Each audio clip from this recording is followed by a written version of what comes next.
Welcome back. That last project was a little bit overwhelming because we used a ton of libraries and a lot of data visualizations that are very specific to a library. But we haven't really touched the topic of training the data and creating models. So in this project, we're actually going to do some machine learning. It's going to be a lot of fun. But I want to give you a warning. This is just a taste of what machine learning is like. If this is your first time, it might seem a little bit overwhelming. But just like with anything, it's all about practice and repetition. But hopefully, by the end of it, you will see the 6-step process and how it actually works. And at the end of the day, you'll also realize that it's not maybe as complicated as you might have initially thought. So let's get started. The first thing we're going to do is create a new notebook with Python 3. Now, this time around, we're going to use a different data set, and a famous one when it comes to machine learning. It's called the iris dataset for the iris flower. So if I type in iris flower, it's a dataset that has all this information about the iris flower that actually has different types. So we're going to create a machine learning model that can detect types of the iris plant. Now, luckily for us, we can access this data very, very easily using scikit-learn. Scikit-learn, if you remember, was another library that is really, really powerful to help us with machine learning. So all we have to do is say from scikit-learn dot datasets, and scikit-learn comes pre-built with some good datasets that you can explore on your own. And we're just going to import the iris dataset, or lowercase I, just like this. So that if I do iris equals load.iris, just like this, and I click run, and this should be an underscore. So we now have the data loaded. And if we go back to our REPL, we've imported the data. We don't need to clean the data. We learned about that in the previous project. But because scikit-learn has these data sets pre-built, we can assume that it's clean data that we can use in our models. The next step is to split the data into training set and test set. But in order for us to do that, we can use this concept of X and Y in machine learning. So X, this capital X, usually means the inputs that we want to give to our machine learning model. So in our case, we'll say iris.data will be our inputs. So that is the data that we get. So let's actually see what that is. Let's run. That's the data. You see that it's just some massive arrays. And Y is going to be the target. So if I do .target and I click run, you'll see that this is the target. Now, what this means is we want to find or create a function that takes in X, which will be our data, and outputs the Y, which is the target, that is the answer. Now, in our case, these are the answers, 0, 1, and 2. But if I Google iris dataset, and I go to the Wikipedia page here, you'll see that there are 3 types of iris: the setosa, versicolor, and virginica. And each one of these is represented by either 0, 1, or 2. So if we look at our data set, this target is the types of those 3 iris flower types.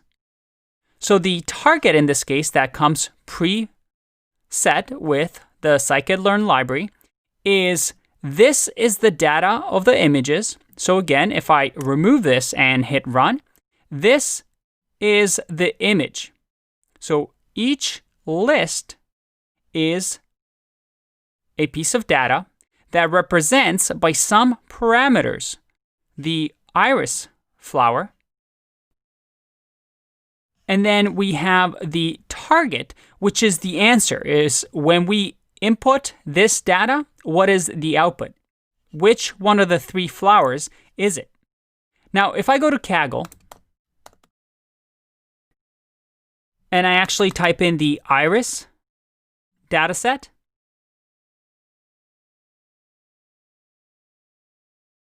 you can see that the columns are, well, the length of the petal, the sepal length, and then the species name.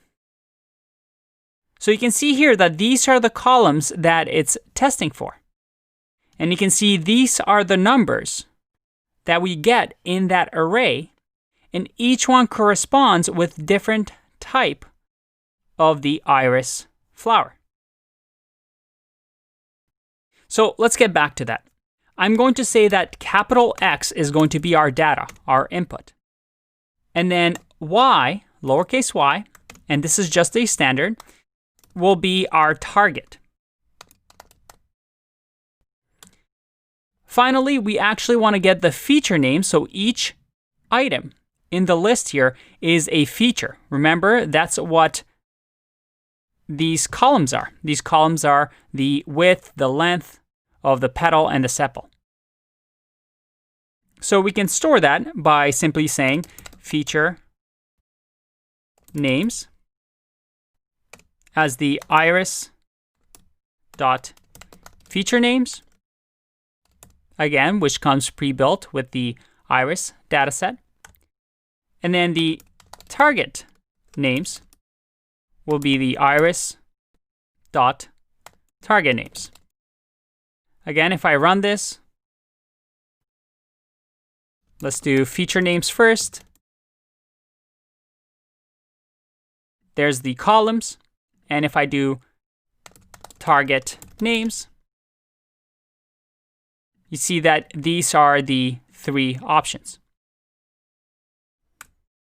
So up until now, we've imported the data. We didn't have to clean the data.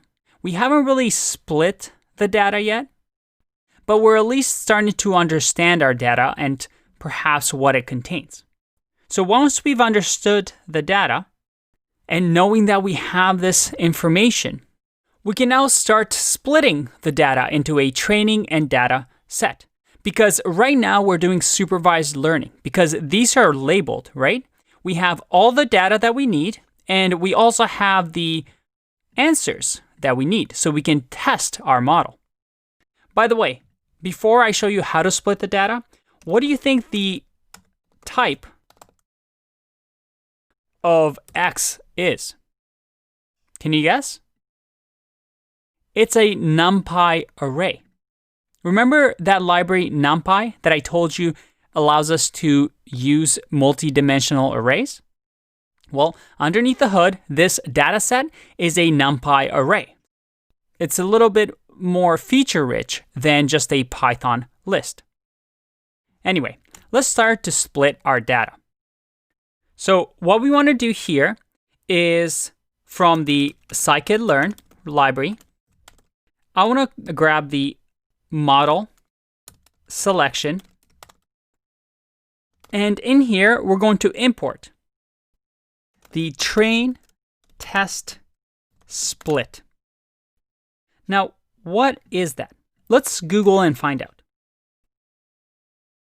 So again, if I go to the library documentation, you can see that the train test split simply splits array or matrices into random train and test subsets.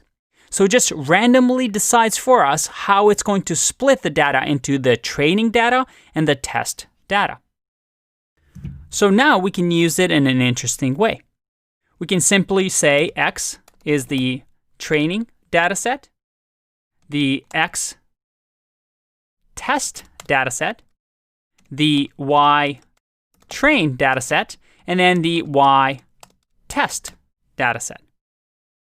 And again, we can just assign that to variables by using the train test split function that we import and give it the x, the y, and some different variables.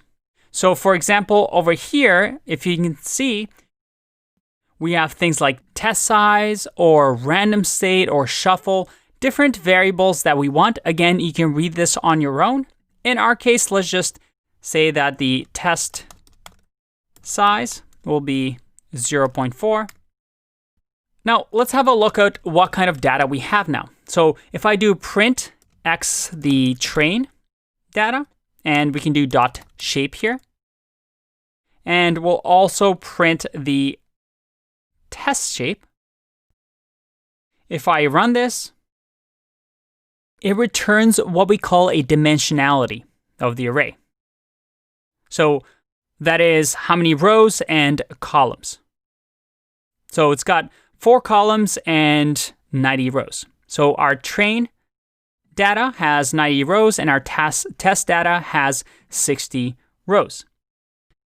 If I change the test size here to 0.5 and I click run, you see that now I'm splitting the test size between 50% being for train, 50 for test. So we can actually change things up and try different things and manipulate the train and test data size.